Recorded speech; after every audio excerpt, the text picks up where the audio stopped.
Hi, I'm Blair. Welcome to A Geezer's Perspective, a series of strange thoughts from a very strange guy.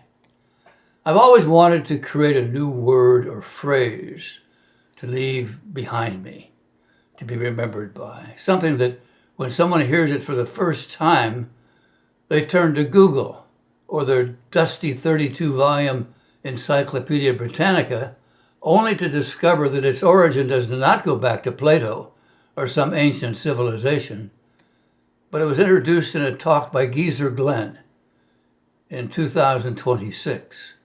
And this is that talk. Now the phrase, in a minute. First, I have to set the stage.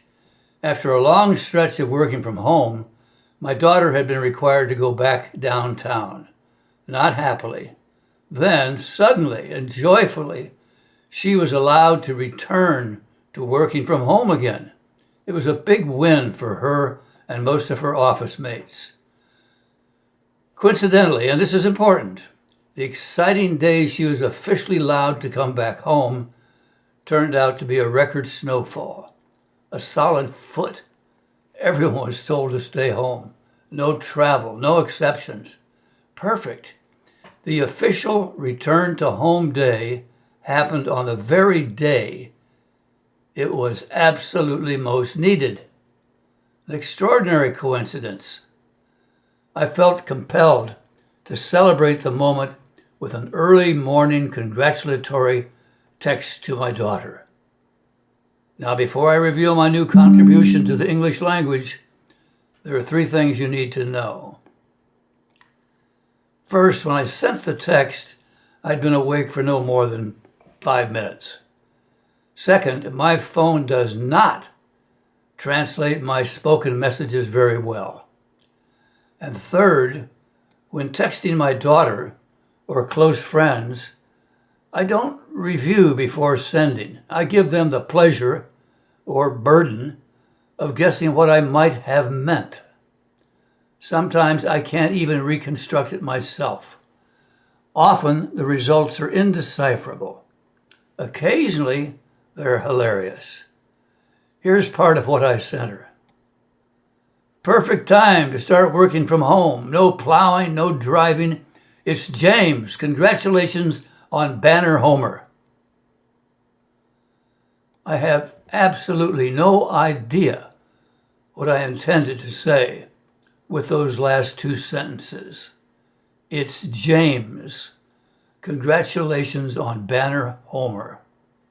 But Banner Homer leaped off the screen as something special because it seemed to, without making any sense, perfectly describe a unique or rare result. A recent example came from a friend. He'd been stewing all week about a major phone problem, promising himself he'd go to the shop Saturday morning, an outing he was dreading. The waiting, the confusion, the subtle feeling of being made to feel stupid. But just as he was backing out of his driveway, his daughter stopped by to drop something off for his wife.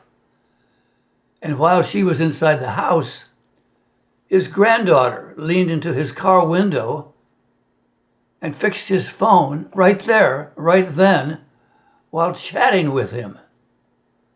Banner Homer. Banner Homer isn't just good luck. It's not merely coincidence.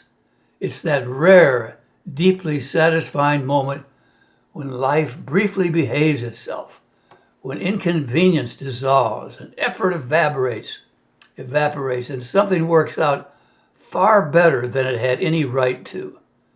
It's a small gift from somewhere, usually delivered when you weren't expecting one, and desperately needed.